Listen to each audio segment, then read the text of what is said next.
जय श्री बद्री गणेश। आगे की कथा में सिंदूर नामक दैत्य की उत्पत्ति। द्वापर युग की बात है। ब्रह्मा जी निंदाग्रस्त थे।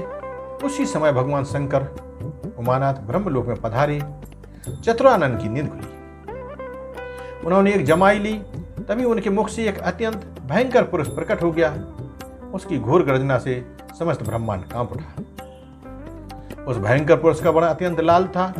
उसके सुंदर एवं अनुपम शरीर से सुगंध निकलकर वातावरण को सुरक्षित बना रही थी। वह तुरंत ही ब्रह्मा जी के समक्ष विनीत भाव में आ खड़ा हुआ। पद्मयोगिनी ब्रह्मा जी उसे देखते ही विस्मय में भर गए और पूछने लगे, तुम कौन हो, कहां से आए हो, कैसे उत्पन्न हुए?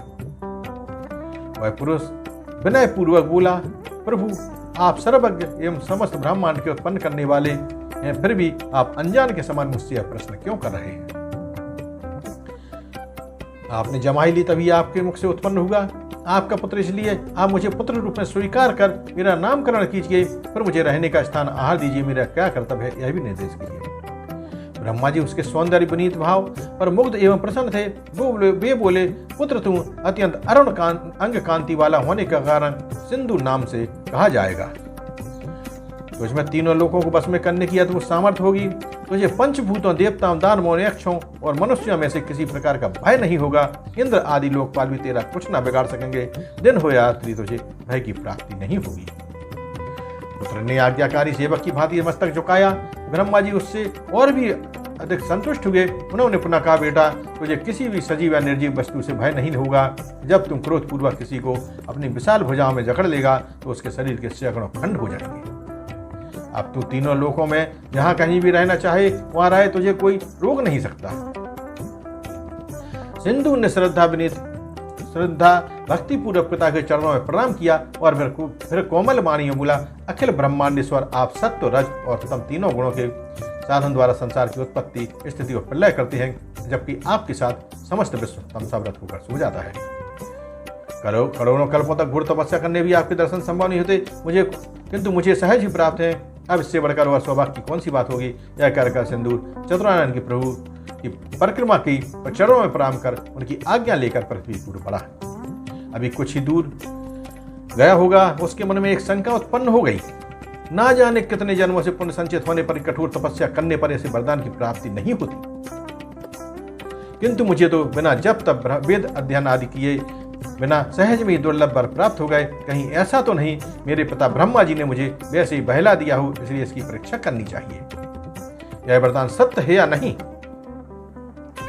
उसने पुनः सोचा, किंतु इसकी परीक्षा कैसे हो? यहाँ कोई भी ऐसा प्राणी नहीं दिखाई नहीं देता जिसे पकड़कर देख लूं कि उसके सैकड़ों खंड होते हैं या नहीं। अब कहाँ चलूं? कहीं कोई दिखाई भी नहीं देता। अब क्यों न ब्रह्मा जी पर ही इसका परीक्षण कर लिया जाए। ऐसा निश्चय कर पुनः ब्रह्मा लोक की ओर लौटा। उसने ब्रह्मा जी के पास जाकर घोर गर्जन किया और अपनी भुजाओं को तोड़ने लगा। ब्रह्मा जी उसके हाव भाव देखकर मन ही मन बात ताड़ गए, इसलिए भय के कारण दूर जाकर बोले, कहो पुत्र कैसे आए? सिंधु ने कहा, मैं आपके वर की परीक्षा करना चाहता हूँ। जब मुझे कहीं कोई दिखाई न दिया तो यहाँ आना ही उचित प्रतीत हुआ। ब्रह्मा जी ने दूर से ही कहा, पुत्र मैंने तेरी सुंदरता देखकर ही मोह बस तुझे यह वरदान प्रदान कर दिया था।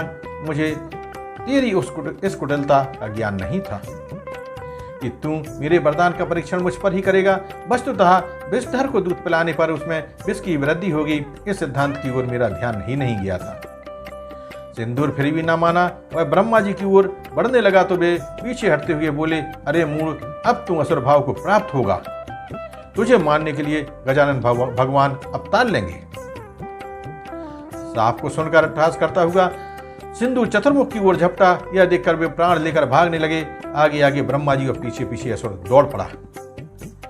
ब्रह्मा जी कमजोर थे, फिर भी प्राणों के मोह से तेज गति से चलते हुए वह बैकुंठ धाम तक पहुंच गए। वहां कुछ समय रुके, लेकिन पीछे असुर आता दिखाई दिया तो वेग से दौड़कर वे ब्रह्मा जी विष्णु भगवान जी के पास जा पहुंचे। विष्णु भगवान ने उनको देखा तो तुरंत अपने पास बैठाया और पूछने लगे, दाता आप इतने डरे हुए क्यों हैं? आपकी देह भी पसीने से भीग रही है, लगता है वेग से भागकर आए हो। ब्रह्मा जी बोले, मुझे निद्रा आ गई थी, तभी पार्वती पाती श्री उमानाथ पधारे। मैं निद्रा से उठा तो जम्बाई आ गई। मेरे मुख से लाल वर्ण का एक सुंदर महाकाय बालक उत्पन्न हो गया। उसने मुझे नाम रखने और रहने का स्थान बताने की प्रार्थना की, तो मैंने उसका नाम सिंदूर रखा और रहने के लिए 3 लोगों में एक स्थान पर रहने को कह दिया। किंतु उसके सौंदर्य को पुत्र स्नेह से भ्रमित होकर मैंने उसे यह वर दे दिया कि तू त्रिलोक विजयी होगा, जिसे तुम पकड़ लेगा वही चूर चूर हो जाएगा। अवैध दुरात्मा, उस वरदान का परीक्षण मुझ पर ही करने पर उतारू है। हे दया सिंधु, उस दुष्ट से मेरी रक्षा कीजिए। विष्णु बोले, बाय, आपने भी कैसा सुंदर वरदान दे दिया। उसे बिना विचार किए हुए वर प्राप्त प्रदान का यही दुष्परिणाम हो सकता था। आपका पुत्र मोह आपको ही नहीं 3 लोगों की यातना ग्रस्त कर देगा। दोनों में इस प्रकार वार्तालाप चल ही रहा था कि दौड़ता हुआ सिंदूर भी वहां आ गया और ब्रह्मा जी पर झपटता हुआ बोला, क्यों यहाँ आकर छिप गए हो? परंतु मैं तुम्हें कहीं छोड़ने वाला नहीं हूं, आओ चुपचाप मेरी बाकड़ में आ जाओ। तभी भगवान ने विष्णु ने उसे समझाया, पुत्र तू अत्यंत बलवान और चतुरान अल्प बल है, इसलिए इनसे युद्ध करने में तुझे श्रेयस नहीं मिलेगा, पर इनका अनिष्ट होने पर भी तुम्हें अपकीर्ति ही प्राप्त होगी। इसलिए तुम इन्हें छोड़कर किसी अन्य से युद्ध करो। सिंदूर बोला, मुझे तो अपने वरदान का परीक्षण करना है, यह हो या कोई वीर, यदि यह नहीं लड़ते तो तुम ही आकर युद्ध करो। यह कहकर विष्णु गुरु बड़ा, किंतु ये तो परम नीति निपुण थे। उसे भ्रमित करते हुए बोले, पुत्र मैं तो केवल सत्य गुण संपन्न हूँ, इसलिए लोकपाल मैं ही लगा रहा। अब आगे कैलाश पर्वत पर शिव जी निवास करते हैं। तुम उन्हीं के पास जाओ, वह अत्यंत बलवान है और वे युद्ध में निपुण हैं, तुम्हें उन्हीं से युद्ध करो। आगे की कथा में सिंदूर का कैलाश पर जाना और वहां उत्पात मचाना। जय श्री बद्री गणेश।